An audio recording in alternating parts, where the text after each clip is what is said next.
सवाल, सवाल, सवाल। अगर आप सेल्स में हैं और आपको ये नहीं पता है कि एक अच्छा क्वेश्चन कैसे पूछ सकें ताकि अपने क्लाइंट से जो भी आप निकलवाना चाहते हैं वो निकाल सकें, तो आप सेल्स नहीं कर सकते।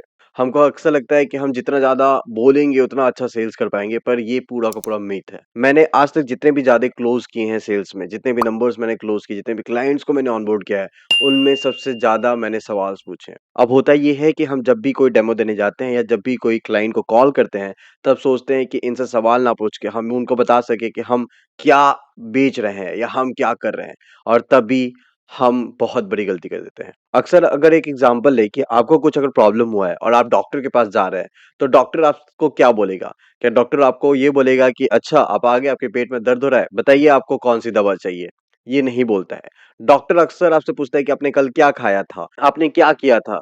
क्या आप पानी पी रहे हैं या नहीं पी रहे हैं? अपना कुछ ऐसा प्रॉब्लम तो नहीं है, कौन-कौन सी दवाएँ आपने पहले ली हुई है? और ये सारी चीज़ें पूछने के बाद ही डॉक्टर आपको मेडिसिन्स बताता है, आपको दवाइयाँ बताता है, और हमें भी सेल्स में यही करना है। तो जब भी मैं कोई डेमो देने जाता हूँ, तो मैं उनसे पूछता हूँ कि उनको क्या चैलेंजेस आ रहे हैं। मैं उनसे पूछता हूँ कि इससे पहले उन्होंने सॉफ्टवेयर को यूज़ किया है या नहीं किया? अगर किया है तो उसमें क्या चैलेंजेस थे? क्या सॉफ्टवेयर से वो एक्सपेक्ट कर रहे हैं? वो मुझसे क्या एक्सपेक्ट कर रहे हैं कि ये सॉफ्टवेयर अगर आएगा तो उनका क्या-क्या प्रॉब्लम सॉल्व हो जाएगा? और ये सारी चीज़ें पूछने के बाद ही मैं प्रेज़ेंटेशन पे आता हूँ।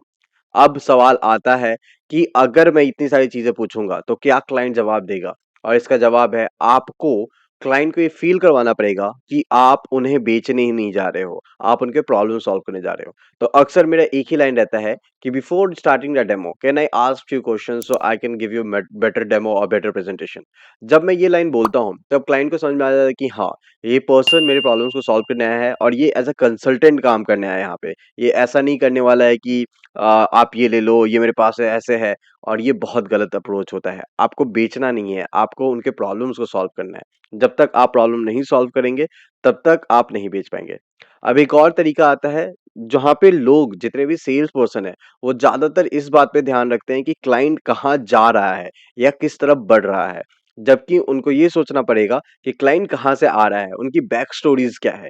हर किसी के पास बैक स्टोरीज़ है। अगर आप बैक स्टोरीज नहीं समझेंगे, बैक स्टोरीज नहीं जानेंगे, तब तक आप अच्छे तरीके से उनके प्रॉब्लम्स को नहीं सॉल्व कर सकते हैं। उनके प्रॉब्लम्स के बारे में आप ज़्यादा उनको नहीं बता सकते हैं।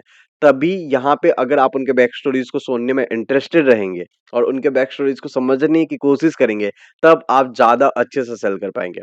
एक और एग्ज़ाम्पल मैं आपको देता हूँ।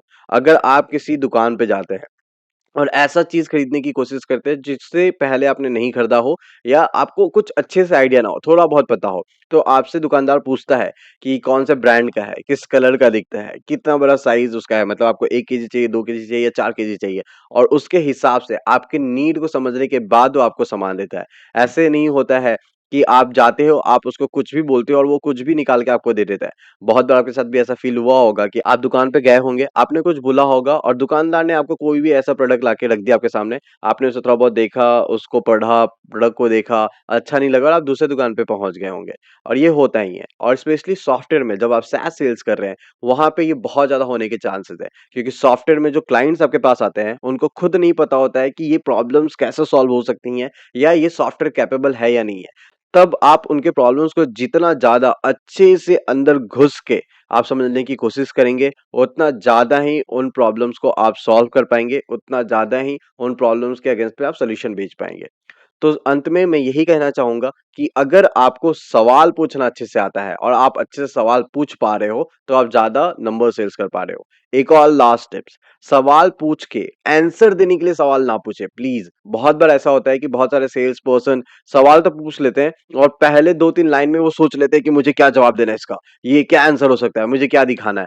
तो वो ना करें। आप सवाल पूछें, सुने, समझें, क्लाइंट को मौका दें कि पूरा खत्म कर सके, पूरा बोल सके, उसके बाद ही आप जवाब प्रेज़ेंट करें और उसके हिसाब से करें। क्योंकि आपको पता है कि आपके सॉफ्टवेयर्स में क्या है, क्या नहीं है, क्लाइंट को नहीं पता है, और बार-बार बीच में कट ना करें क्लाइंट को बोलते वक़्त। आपके सवालों का जब वो जवाब दे रहे हैं, तो प्लीज़ आप उन जवाबों को सुनें, लिखें, जितने भी पॉइंटर्स बना सके बनाएँ, और उस हिसाब से ही आप डेमोज़ प्रेज़ेंट करें, उस हिसाब से ही अपना सेल्स पिच रखें, उस हिसाब से आप प्रेज़ेंटेशन दें। ऑलराइट गाइज़, ये था मेरा टेक कि सवाल कैसे पूछने चाहिए और किस तरीके के सवाल आप पूछ सकते हैं ताकि आपके क्लोज़र ज़्यादा हों। इसके अलावा अगर आपके पास और कोई भी सवाल है तो प्लीज़ नीचे कमेंट कर दो, मुझे लिंक्डइन पे आप रीच आउट कर सकते हो। और एक नया चैनल बनाया है हम लोगों ने, पीपल ऑफ सेल्स, जहां पे हम पॉडकास्ट कर रहे हैं, हर सैटरडे एक वीडियो आ रहा है। अगर उसे अभी तक सब्सक्राइब नहीं किया, उसे नहीं चेकआउट किया है, तो जाओ चेकआउट करो, उसका भी लिंक आपको डिस्क्रिप्शन में मिल जाएगा। Take care, bye bye.